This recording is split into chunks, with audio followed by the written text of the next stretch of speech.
Vídeo 11D. Doutrina. Covid-19 revela a verdadeira natureza da caridade islâmica. Ajude os seus, os puros, e odeie todos os outros, os sujos. Este vídeo traz mais exemplos da lei islâmica em ação nos dias de hoje. O link para as referências citadas está abaixo na descrição deste vídeo. Dê um gostei no vídeo e assine o canal.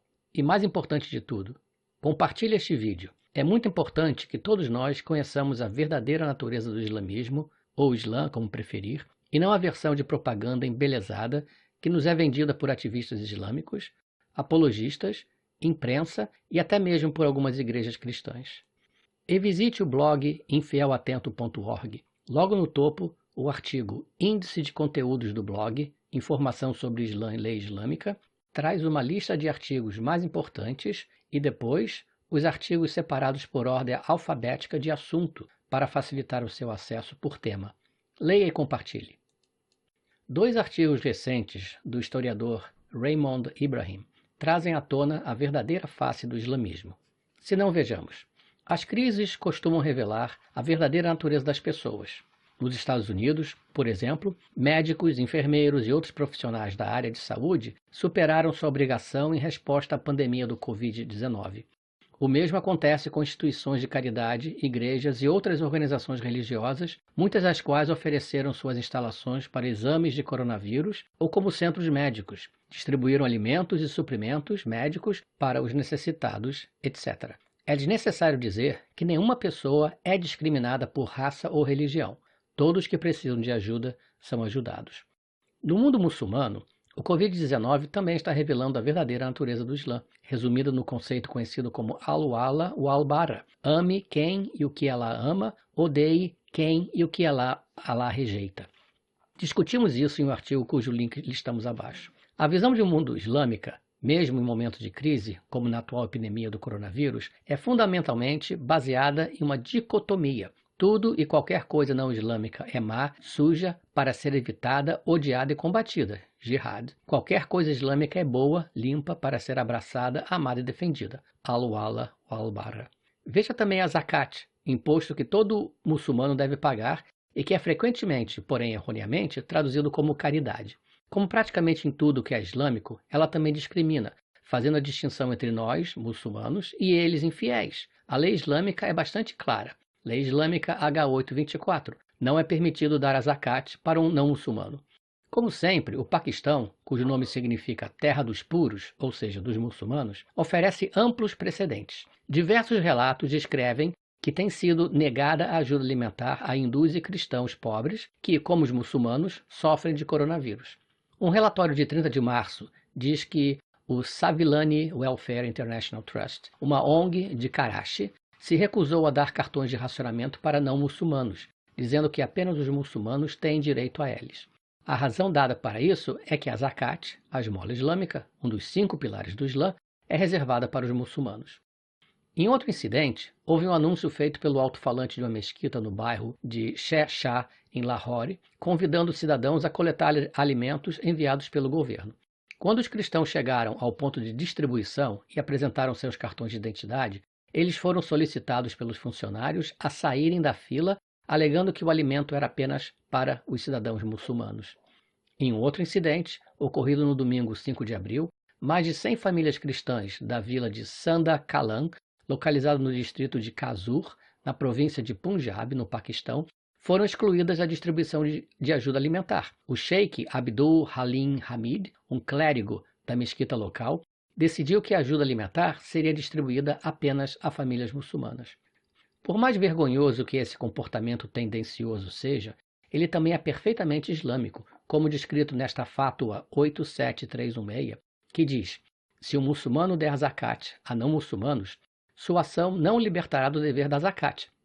Então, ele ou ela ainda tem que pagar a zakat novamente. Esta mesma fátua diz: de fato, zakat não deve ser pago a um kafir, não muçulmanos, a menos que ele pertença a um grupo daqueles que tendem a se tornar muçulmanos. Isso é interessante. Talvez seja por isso que toda ação humanitária de grupos islâmicos no Brasil é sempre acompanhada da distribuição de material promocional islâmico. Não existe favor algum. A ajuda humanitária não é feita para ajudar, mas para tentar converter aqueles que estão sendo ajudados. Voltemos ao Paquistão. Salem Masih, um jovem cristão de 22 anos de idade, foi torturado e morto por usar a água do poço de seu empregador muçulmano. Indignado, o muçulmano o acusou de ser um cristão imundo que poluiu a água. Vários muçulmanos, igualmente escandalizados, se reuniram e prometeram ensinar uma lição. Eles o arrastaram para a fazenda de gado, onde amarraram as mãos, amarraram os pés e continuaram a torturá-lo com paus e barras de ferro. Antes de morrer de seus ferimentos, Salem disse à família que ele havia sido torturado apenas por ser cristão. Quanto ao empregador, ele insistiu que não havia cometido crime algum. Afinal, era o cristão assassinado que havia cometido um crime sujando a água e, portanto, seu castigo, tortura e morte, era justificado. Explosões violentas e assassinas por parte de muçulmanos, sempre que cristãos imundos bebem ou usam a água de um muçulmano, não são incomuns. De novo no Paquistão, Javed Anjum, outro jovem cristão, foi morto após ser preso e torturado por 5 dias inteiros, porque também teve a ousadia de beber água da torneira de uma madraça, uma escola islâmica. E claro, há o caso mais notório de perseguição cristã no Paquistão, o de Asia Bibi, que foi atacada, espancada, falsamente acusada de blasfêmia e, consequentemente, presa por uma década. Tudo porque ela também, então trabalhadora agrícola, tinha bebido de uma água muçulmana. Mas isso não é um fenômeno paquistanês, mas sim islâmico. O Dr. Abdullah Badr, um estudioso egípcio muçulmano graduado na Universidade Al-Azhar e ex-professor de exegese islâmica, explicou certa vez, durante uma conferência em vídeo, como ele estava tão enojado pelos cristãos, a ponto de, se um cristão tocar sua xícara, ele não bebia. Ele disse: "Eu fico enojado, cara. Eu não suporto o cheiro deles. Eu não gosto deles. É minha escolha. Eles me enojam. Seu cheiro, sua aparência, tudo. Sinto nojo, nojo."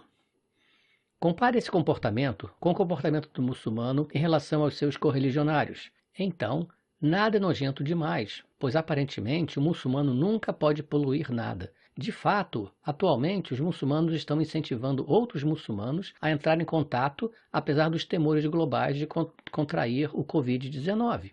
Abre aspas. Compartilhar comida consumida por outro muçulmano leva a shifa, cura, e não a corona, fecha aspas, declarou um muçulmano recentemente nas redes sociais. Abre aspas. O Islã nos ensina que mãos trêmulas espalham amor e não o coronavírus, fecha aspas, disse outro. Lembre-se que o aperto de mão deve ser limitado a outros muçulmanos. De acordo com um hadith bem conhecido, Maomé decretou que os muçulmanos não deveriam oferecer a saudação de salam, paz, a judeus e cristãos, mas empurrá-los para o lado estreito. Em outros lugares do mundo islâmico, os muçulmanos estão protestando contra a ideia de fechar temporariamente mesquitas, uma vez que claramente nada associado ao Islã, especialmente ao culto islâmico, pode deixá-los doentes. E isso foi coberto por nós em vídeo e artigo. No Egito, o icônico sheik salafista Mustafa al-Adawi disse aos muçulmanos: "Não deixe que os políticos governem você dessa maneira. As autoridades são secularistas que não amam a religião, o Islã, e estão usando isso como pretexto. Vá orar em qualquer lugar com as pessoas nas ruas, mesmo no solo, pois, abre aspas, a terra é uma mesquita, literalmente, uma masjid, lugar de ajoelhar-se, e seu solo puro, fecha aspas." Ele citou Maomé em um hadith. Tanto a aversão irracional por infiéis, quanto a aceitação irracional de colegas muçulmanos, mesmo em tempos de doenças endêmicas, reflete essa doutrina de onde surge toda a divisão, al-wala wal-bara, que pode ser traduzido de várias maneiras, como lealdade e inimizade, ou amor e ódio. Tudo e qualquer coisa islâmica deve ser amada, esperada, auxiliada e certamente nunca temida. E tudo e qualquer coisa não islâmica deve ser odiada, desprezada, rejeitada e combatida. Como deveria estar evidente agora, embora a manifestação mais física e óbvia dessa doutrina seja a jihad, praticamente tudo na cosmovisão islâmica é baseado nessa doutrina. Para entender o islamismo, basta olhar o que acontece no mundo islâmico, mesmo durante um período de pandemia global. Os comportamentos mais criticáveis têm a mesma origem, a doutrina islâmica. Não queremos lei islâmica no Brasil.